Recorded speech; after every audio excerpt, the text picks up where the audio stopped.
Intinya kalau Jokowi meminta maaf, silakan dimaafkan. Memang tidak ada manusia yang sempurna. Tapi intinya, sampai kapanpun kekacauan yang terjadi di era Jokowi tidak akan pernah terlupakan selamanya. Itu yang harus disadari Jokowi.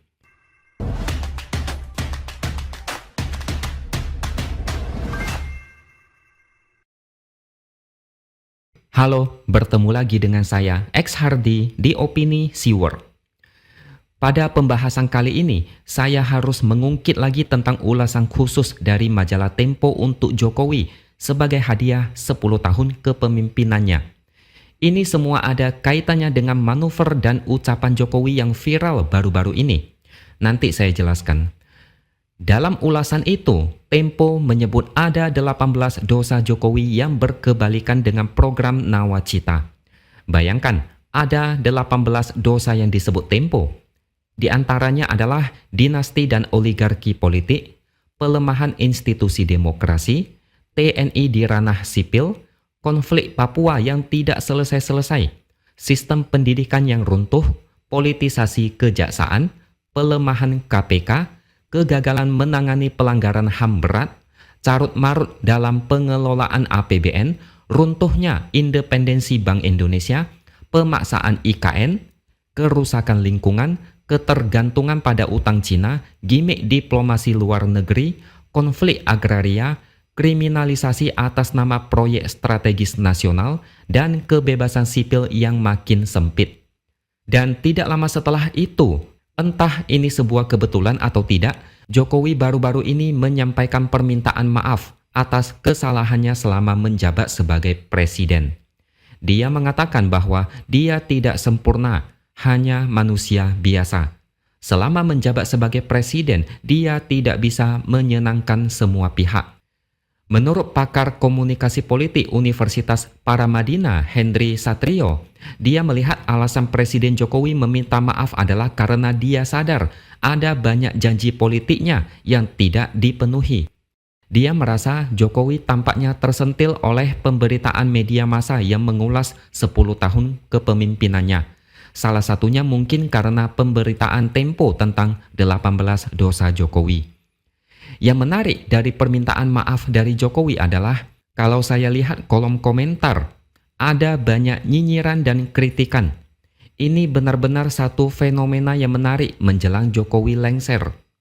Kalau kita berpikiran positif, mungkin permintaan maaf dari Jokowi ini adalah hal yang biasa. Apalagi kepala negara sudah mau pensiun, mau pamit, minta maaf jika ada yang salah, itu bukan hal yang aneh. Tapi sayangnya banyak yang berpikiran sebaliknya. Jokowi dianggap ada maksud lain di balik permintaan maaf itu. Banyak yang malah mengungkit kekacauan yang terjadi selama dia menjabat, terutama semasa Pilpres. Memang benar, Jokowi tidak mungkin bisa menyenangkan semua pihak. Tapi sejauh yang orang-orang tahu, keluarganya sangat disenangkan. Di masa pemerintahan Jokowi, banyak keajaiban yang datang menghampiri keluarganya. Bayangkan, Gibran enggak cukup umur, bisa lolos jadi cawapres. Kaisang juga enggak cukup umur, akhirnya bisa nyalon di pilkada. Banyak keluarga dan kerabat yang dapat jabatan bagus di BUMN. Selain itu, sejauh yang saya tahu, Jokowi tidak menjelaskan lebih jauh apa detailnya yang membuat dia minta maaf.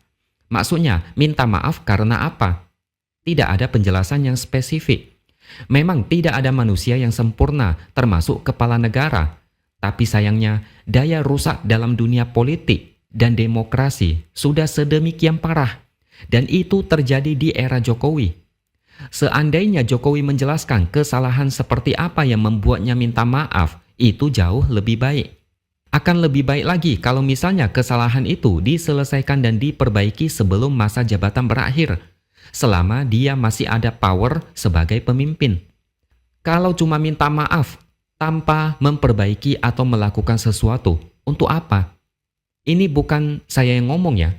Netizen pada bertanya, apa gunanya permohonan maaf kalau kerusakan sudah terjadi? Para pendukung Jokowi dengan entengnya membela dengan alasan yang lucu. Mereka bilang yang mengkritik dan tukang nyinyir adalah kelompok sakit hati yang kalah pilpres. Coba pikir, Berapa banyak kejadian luar biasa di era pemerintahan Jokowi? Kalau menurut ulasan Tempo, ada 18 masalah besar yang menjadi dosa Jokowi.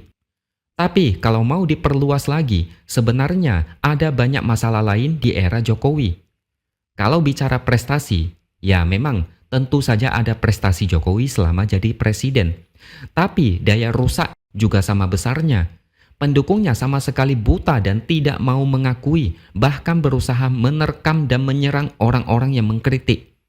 Makanya, kalau Jokowi bisa minta maaf dan sekaligus memperbaiki semua kekurangan itu selagi masih berkuasa, Jokowi pasti bakal dapat respek besar.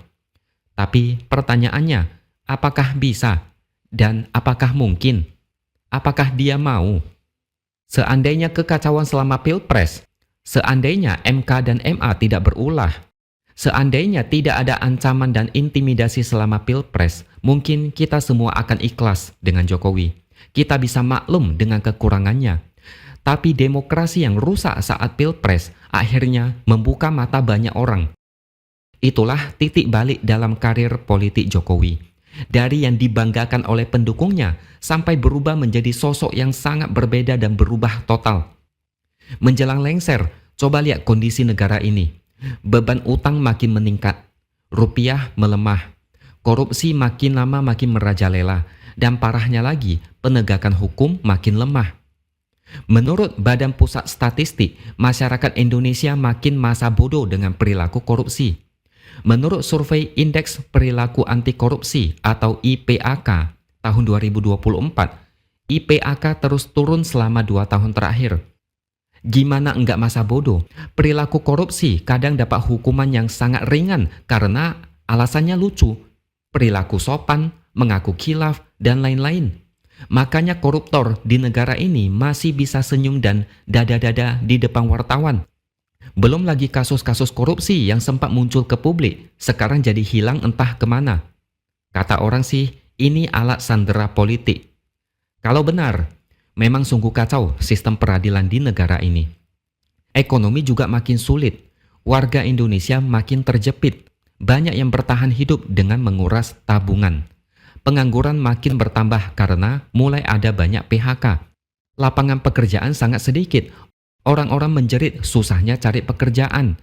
Kalian pasti masih ingat sesudah Pilpres, rakyat ribut karena harga beras tiba-tiba melonjak. Itulah pemandangan yang terjadi di negara ini menjelang Jokowi lengser. Intinya kalau Jokowi meminta maaf, silakan dimaafkan. Memang tidak ada manusia yang sempurna. Tapi intinya, sampai kapanpun kekacauan yang terjadi di era Jokowi tidak akan pernah terlupakan selamanya.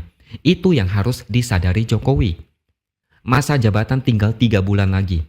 Semua tergantung Jokowi, bagaimana dia mau dikenang banyak orang. Kita semua sudah tahu Jokowi bakal mewariskan apa kepada kita semua sesudah lengser. Segudang PR berat untuk Prabowo dan segunung masalah buat rakyatnya sendiri. Oke, sampai di sini dulu opini dari saya. Subscribe channel ini supaya makin berkembang dan jangan lupa tuliskan komentar Anda. Terima kasih sudah menonton dan sampai jumpa lagi di lain kesempatan.